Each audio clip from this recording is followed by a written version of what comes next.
Uber just got caught spying on Lyft drivers. Tesla semi-trucks are the new Hummers. And Mark Gurman from Bloomberg is here to tell us about his hands-on with the Galaxy S8. All that and a whole lot more coming up on Tech News Today. This is Twit. Bandwidth for Tech News Today is provided by CashFly at CACHEFLY.com.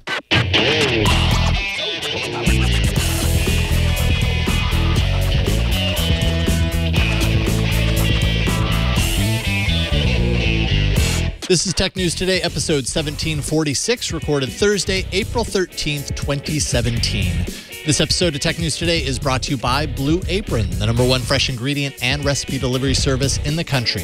See what's on the menu this week and get 3 meals free with your first purchase and free shipping by going to blueapron.com/TNT. Welcome to Tech News Today. This is the show where we break the tech news wide open. We break it open. We break it open like a big bag of Burger King. No. Yeah, something like that. Something like that. Yeah. Shall we start breaking? Hi, Burke. Hi over there, Burke. She's Megan. I'm Jason. Oh, right. Let's get to the news. That part. Yes, yeah. According to the information, Uber used secret software to track Lyft drivers' location and determine what drivers were working for both Uber and Lyft in order to give them bonuses and to convince them to work only for Uber. Now, in case you're still under the impression that this software was not used for nefarious purposes, you should know that it was codenamed Hell. Oh. The software allowed Uber to track Lyft drivers because each Lyft driver has a static ID, whereas Uber changes their driver's ID every time. According to the information sources, the software was only known about by a few employees, including CEO Travis Kalanick, and it was created by the competitive intelligence team. Apparently, Kalanick also praised the software in several meetings, so he liked it. Hell was discontinued at the beginning of 2016. I would like for all Hell to be discontinued. Not just Hell software. breaks loose at Uber. Yeah, so apparently Uber was spoofing those Lyft accounts through their app. And that alone is a violation of Lyft's terms of service, let alone other things. Basically, it prohibits impersonating any person or entity. They did that because in order to kind of have a sense of what Lyft drivers were doing in the city, they had to kind of like triangulate it. So they had to put spoofed Lyft drivers like kind of in a grid-like fashion throughout the city so that they could track the whole map, which, my goodness, Uber just doesn't care. Yeah. Doesn't care, just goes for it. Well, Lyft also could tell which of their drivers were working for both, because for a Lyft driver who had an Android phone, they could tell if the Uber driver app was installed on that phone. The Lyft app had the ability to see what other apps were installed? I guess so, yeah. I know. So they're not, they're not free and blameless. clear, They're not blameless. So. But do you remember when we were in Las Vegas last year and we went outside to call a ride-hailing service. There were tons of people waiting. We got the phone. I called Lyft, and then the car came right up, and we just like pushed through the crowd like we were famous or something. Everyone was waiting for Uber. Yeah, everyone was waiting for Uber. And when we got in the car, the guy said he drives for Uber and Lyft, and that when he gets a Lyft, he turns off the Uber app. Like, that's what he said. You know, he had people coming, and then he turned it off in order to get us. I don't know, because we had the possibility to tip, or because, just he made more money off the ride or something like that. So, I mean, there's a lot of people working the system here, but Uber should, this isn't the worst thing they've done, but it's pretty bad. Yeah, I mean, also there's just the idea that they're pouring on incentives through this plan. The whole idea is, you're driving for both services. We want you all in on Uber, so we're going to figure out who's on both and make it really nice for that person so that they decide to leave Lyft and stay with Uber. So essentially that means that those who are, let's say, least loyal to the service end up getting all of these incentives, end up getting bonuses, that sort of stuff. Which, I mean, the people that are most loyal are not, which I don't know, in my mind just kind of sounds a little backwards. Yeah, the loyal employees got screwed. And pretty much. That sometimes happens in real life in other companies as well. That's true. But it just smacks of anti-competitiveness. Yeah, absolutely. And we'll probably, I'm sure, going to see more about this from a legal standpoint. I have to imagine there's more to either, there are more violations as a result of something like this, because they had access to allow for tracking Lyft prices by doing this, and it all kind of hinges on the idea that they were spoofing Lyft accounts in order to do it, and that's unauthorized. And all of that extra information that came from that, I mean, that's just no good. By the way, they called it hell because it was essentially the counterpoint to their other tool that we've talked about, God Mode or Heaven. I don't know why they name their things like this, but they do. T-Mobile has had a major Achilles heel for years. Its network's inability to penetrate dense obstacles like building walls and that sort of stuff, resulting in a weak or non-existent signal for subscribers in certain areas. T-Mobile came out ahead in today's 600 megahertz spectrum auction by paying $7.99 billion for 45% of the available spectrum being sold.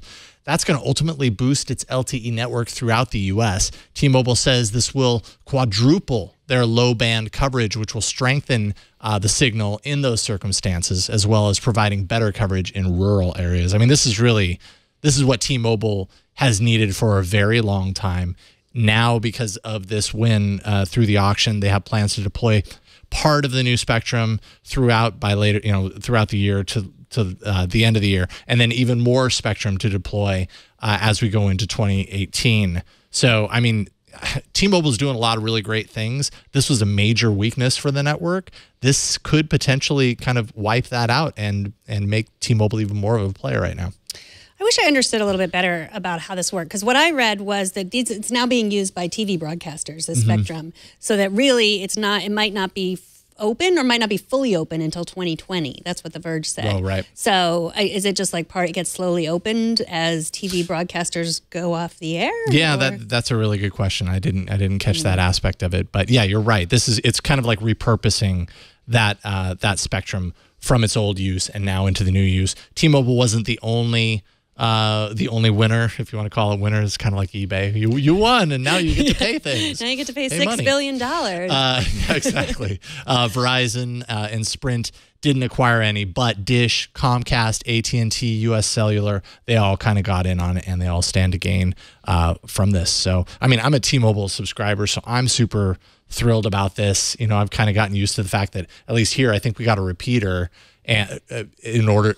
A femtocell, microcell, in order to boost the signal here, because before that, like literally, I'd walk in the walls and my signal would drop to zero, and I didn't get any text messages, no phone calls, nothing.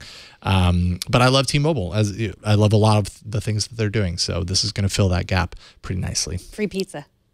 Yeah, I never really did that. You never got your free pizza? No, I never really did. I don't know. They do the every Tuesday thing, and I just stopped checking. Even though if you do it, you get like a free movie rental every week and whatever. But apparently I don't like free things. Yeah, exactly. Now, if you have been itching to see that zero emissions electric Tesla truck that Elon Musk has been promising, I have some good news for you. Musk says that you'll get to take a look in September at their new semi-truck, and then a pickup will be available for you to look at in 18 to 24 months. Of course, that's Elon time, so you could have to wait much longer, and we could all be living in a simulation. Who knows? The news of the trucks was first revealed in Musk's Master Plan Part 2.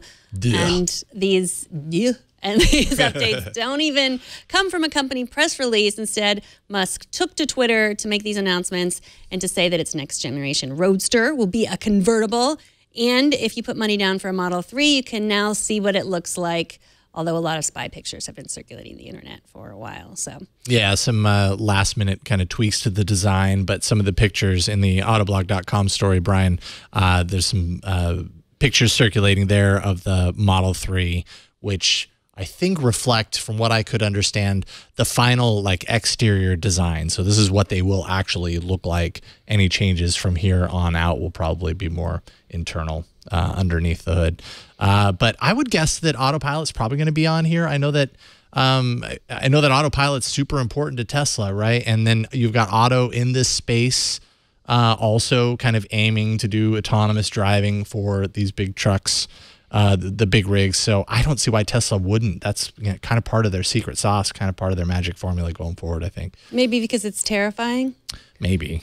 The idea of a self-driving Mack truck is inherently... I mean, it's very Maximum Overdrive, if you've ever seen that film, and it's freaked you out in the 80s. Yes, I'm old. So yeah, they're touting the safety. So I would guess it's probably going to be there. But Tesla isn't alone in the space, like Otto, obviously. Also, Nikola Motor Company. I think we talked about them last year. I think a year ago they showed off their electric hybrid long haul concept. So I don't know. We're starting to see more and more of these, and I'm very curious to see how futuristic and high tech the Tesla big rig actually ends up looking. It's like the big rigs on the road are going to be really interesting to look at somewhere in the near future because they're going to have high design. I want someone to just buy it. Like they don't have a need for a big rig. They just want, it's like they want everything Tesla. So like, I'm just going to buy a big rig, like a Hummer kind of thing. I wanted to buy an electric vehicle. I decided to get a semi. Yeah. That's the obvious direction that most people would go. Yeah. Yes, exactly. Burke said to carry around your other electric vehicles, of course. Oh, yes, all of them. Just throw them in the back. You don't have to live without one. Good things don't always last forever, as evidenced by Nintendo pulling the plug on its NES Classic Edition systems. That's the tiny NES console with a library of 30 retro titles built into the box. Everybody's been going nuts over these things. Nintendo says it never intended for this to be more than a short-term product, though high demand pushed them to add for more shipments to their original plan than they were originally going to do. They kind of extended that. The Classic struggled to stay in stock thanks to a shortage of units and high demand, and the final units are going to ship to retailers through the end of April. I have one question. Yeah. Are they dummies? Like, why don't you sell things that people want to buy? It doesn't make any sense. I mean, I guess there's some reasons why they might decide not to sell it anymore. Piracy issues. I guess it was totally like taken apart, and or the $60. It would cost $60, so maybe it just wasn't profitable at $60. I don't know, or maybe it was taking the shine off the Switch. Yeah, that's what I'm wondering. I'm wondering if maybe it's the kind of thing where Nintendo wants to like focus a little bit more on their big thing right now, which is the Switch. Maybe this was somewhat of a distraction, but you're right. I mean, this thing has sold so well. As of January, they had sold 1.5 million devices. I feel like always on Twitter, I'm seeing people complaining about how they want one and they still can't get one because the stock is low. There's money to be made in retro gaming. Obviously, Nintendo may not have planned for this to do as well as it did, or didn't think, thought it was just going to like fill in the product cycle in a lull in between the old and now the Switch. And I don't know, it did a lot better than I think even they thought. Why not continue it? That's a really great question. They hate nostalgia, I guess. Apparently. I bet they don't hate nostalgia enough to not do this for the SNES. I bet we see a Super Nintendo version of this at some point. Right. I don't know if that's this holiday season or in the next couple of years, but I think it's a great way for them to cash in on the IP they already have when maybe sales are slowing down in other ways, kind of fill the gap.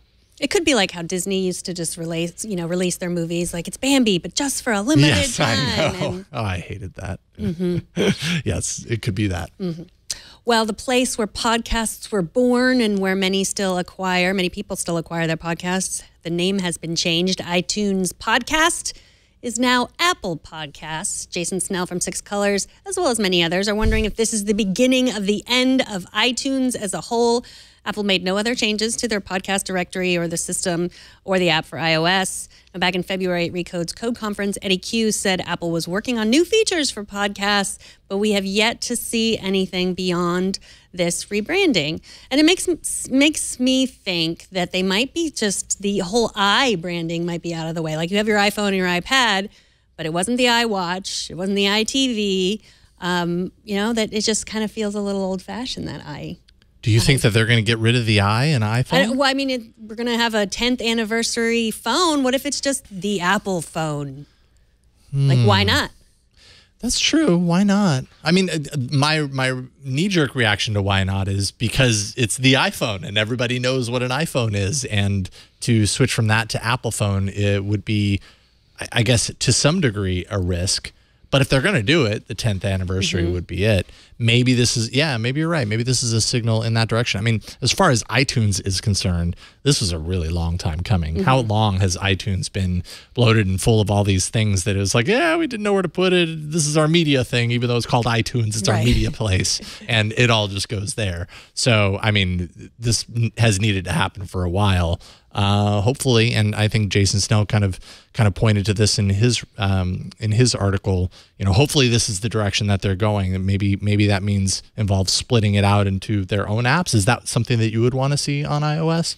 I don't use the Oh yeah, I don't listen to podcasts on my computer, not ever. But you should. But I mean, and I think most people listen to them, or I watch them sometimes on my TV, but I don't use the Apple Podcast app on iOS at all. It doesn't have the full features that I like in a podcast app. Does it make sense for Apple to take things like movies and music out of iTunes and just have their own kind of, because it was all kind of collected there, and now it's starting to seem like it doesn't make a whole lot of sense. Like, what is the reality if iTunes goes away? Yeah, well, they do already. There's just the TV app is what they have, and it's not just for Apple TV. It's on your iPad too, or your iPhone. It's just TV, that's where you get everything. So yeah, I mean, I think it doesn't make sense to have iTunes where you get, it's the iTunes store doesn't make sense. Right. But then it's confusing with the Apple store because the Apple store is products. So I don't know. I'm just going to go for the bet. I'm going to bet that it's going to be called the Apple phone. If anyone wants to take that bet, just tweet at me at Megan Maroney. We'll work something out. I have nothing to give. If there's someone who would possibly know the answer to this before anyone else, it would be Mark Gurman, and he's going to join us here in a few minutes, not to talk about the Apple phone, but to I'm talk going to about, ask him that. Yeah, I know. Yes, hold on to that. But first, let's take a minute to thank Blue Apron, the sponsor of this episode. Blue Apron is the #1 fresh ingredient and recipe delivery service in the country. Blue Apron's mission is to make incredible home cooking accessible to everyone. Blue Apron delivers seasonal recipes along with fresh, high-quality ingredients to make delicious home-cooked meals. Every meal comes with a step-by-step, easy-to-follow recipe card, as well as pre-portioned ingredients that can be prepared in 40 minutes or less. It comes in a box. It's delivered to your front door, and you just throw it in your refrigerator, and when you're ready to cook, it's all there. If you spend a lot at restaurants or at high-end grocery chains, you can now spend under $10 per person for an awesome meal. Blue Apron's meals are great. Not all ingredients are created equal, so it's important to know where your food comes from. Blue Apron sets the highest quality standards for their community of over 150 local farms, fisheries, and ranchers across the U.S. And by shipping the exact amount of each ingredient required for a recipe, Blue Apron is reducing food waste. Their freshness guarantee promises that every ingredient in your delivery arrives ready to cook, or they will make it right. Blue Apron delivers to 99% of the continental U.S. There's no weekly commitment, so you only get deliveries when you want them. Choose from a variety of new recipes every week on your own, kind of on the fly, or you can just let Blue Apron's culinary team surprise you and keep it fresh. Recipes are not repeated within a year, so you'll never get bored. Just a few ideas of what you might find in your box. There's spinach and fresh mozzarella pizza with olives, bell peppers, and ricotta salata. Sweet and sour salmon with bok choy, carrot, and ginger fried rice. I actually had that, the leftovers of that meal. We made it last night. I had leftovers today for lunch. It's excellent. Parmesan crusted chicken with creamy fettuccine and roasted broccoli. Baby broccoli and fontina paninis with hard-boiled egg and arugula salad. I think tonight we're going to be having mushroom and Swiss cheeseburgers with roasted rosemary potato wedges. All awesome food, and you should check out this week's menu for yourself and get 3 meals free with your first purchase and free shipping by going to blueapron.com/TNT. You're going to love how good it feels and tastes to create awesome home-cooked meals with Blue Apron. So don't wait. Go to blueapron.com/TNT. Blue Apron is a better way to cook. All right, there's a new gadget show in our midst, and it's helmed by arguably one of the most recognizable names in tech right now. Mark Gurman from Bloomberg is here to tell us all about it. Welcome, Mark. Thank you for having me. I appreciate it. That means a lot coming from you guys. Well, absolutely. It's great to have you here. We really appreciate it. And we're super stoked to see your new show on Bloomberg. Give us a kind of the skinny on Gadgets with Gurman, what it's all about.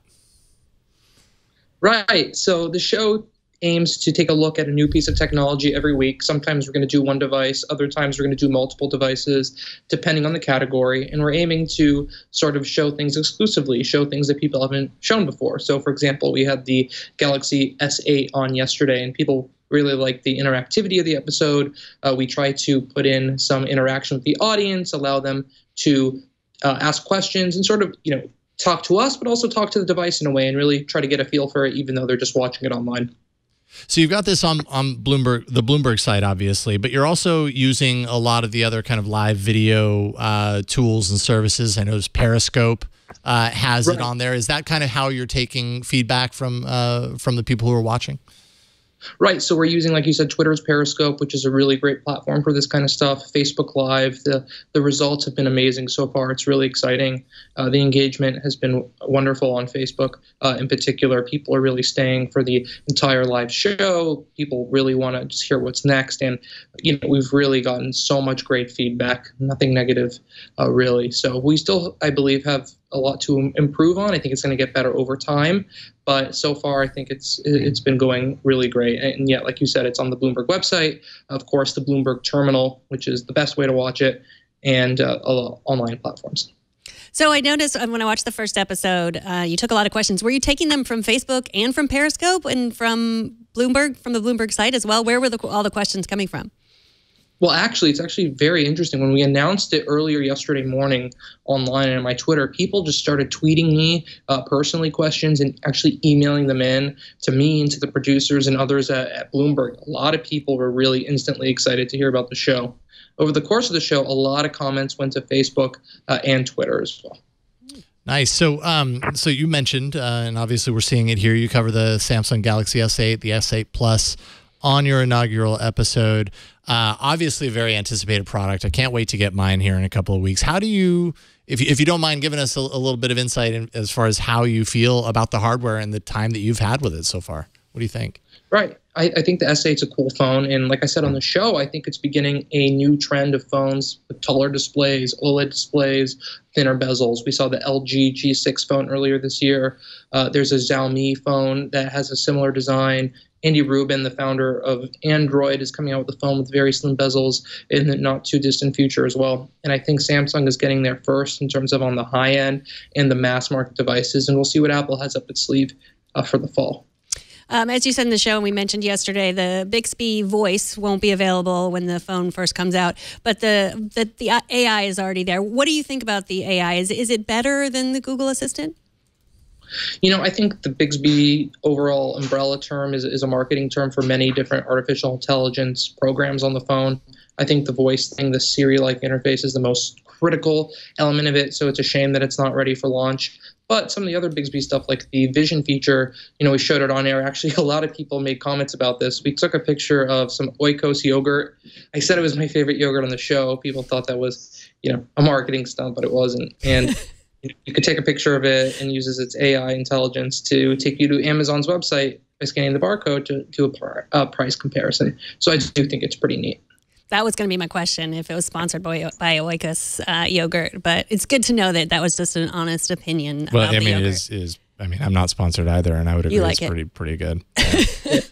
So, I mean, as far as all the features of the S8, obviously Bixby is getting a lot of airtime, probably partially at this point because of the fact that it's going to be somewhat crippled when it launches with the show. But is it worthy of a lot of the press? I mean, there's other comparisons to Bixby that are already existing on the phone, and the fact of the matter is, I would imagine the S8 already has some of those competing features on the device to fill in the gap. I mean, is that a big deal? No, it has Google Assistant built in as well, and Google Assistant has been praised left and right by every tech reviewer you can think of.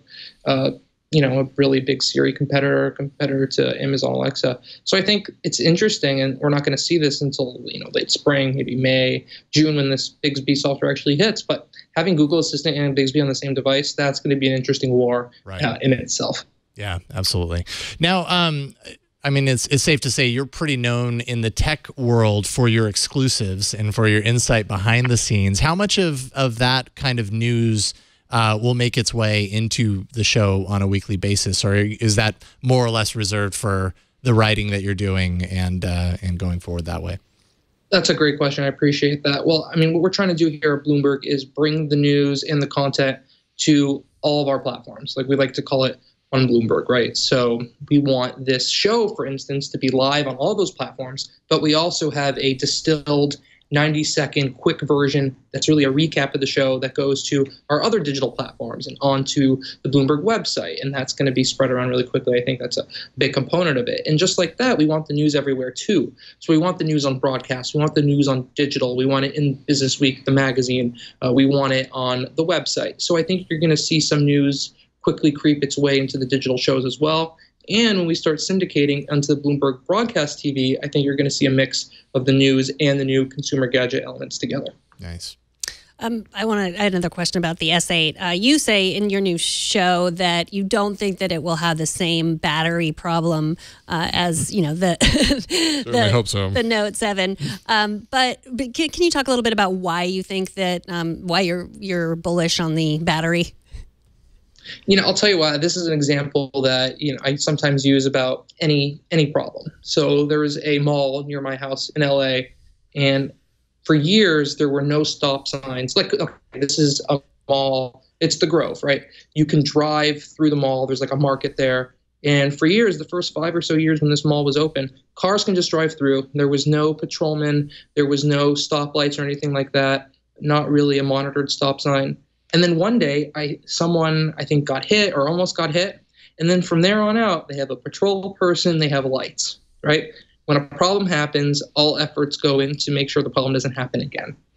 So I'd be highly surprised if there was a similar battery issue again, given that this already happened. So. Yeah, and Samsung, of all people, of all companies, understands the weight of the eyeballs that are bearing deep within their soul right now, waiting for anything like that to happen with this device. So I'm sure I imagine, and they've talked a lot about their kind of quality assurance, their quality control on the back end. They're probably the safest manufacturer at this point, at least one would hope. But hey, you never know. Batteries are That's crazy what happens things. when you make a mistake. You try not to make it again. So absolutely. I'll take their word for it. Yeah, absolutely. Absolutely. Anything that you want to mention about the show as far as like anything you have on the pipeline coming up, things for people to look forward to?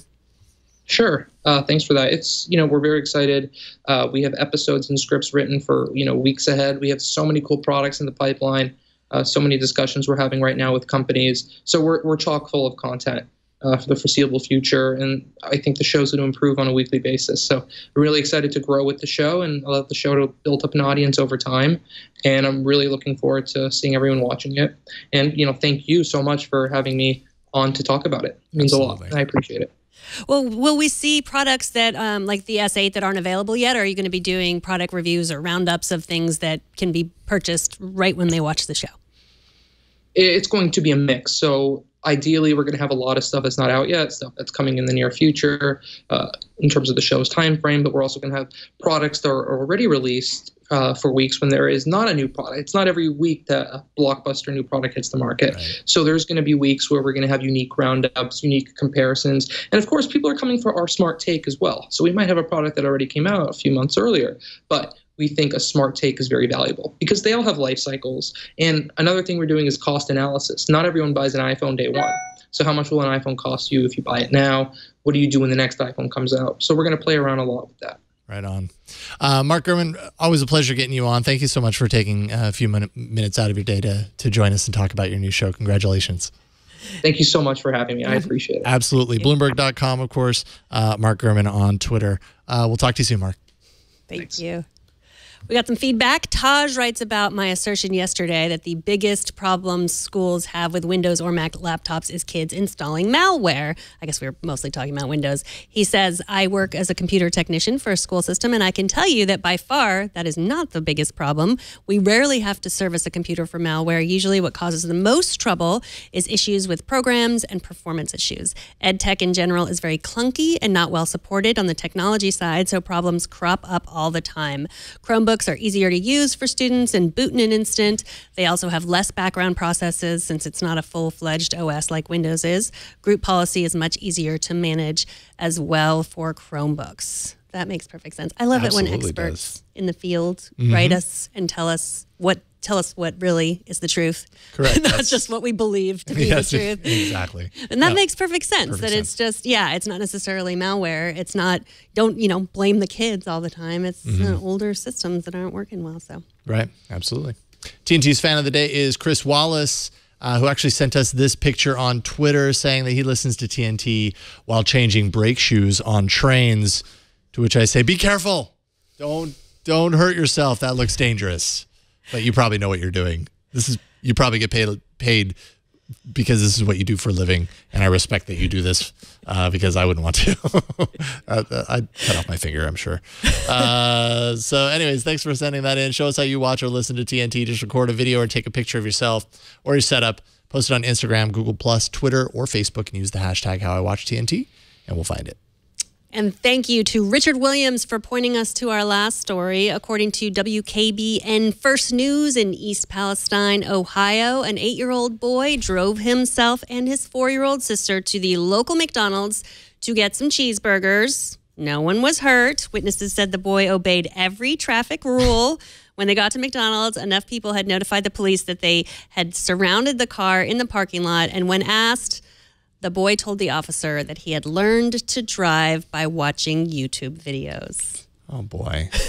I guess somebody at McDonald's actually knew their family and recognized the boy and was able to kind of intercept. Well, many people, they saw him driving down the street. Many people saw yes, but there was somebody at McDonald's that actually knew him, knew them. So, small town. Yeah, exactly. You can't get away with anything. No, you can't get away with driving when you're 8 years old in a small town. In a big town, maybe, but not in a small town.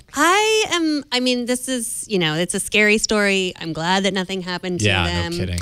I am impressed with the chutzpah of this boy and his little sister's trust in him.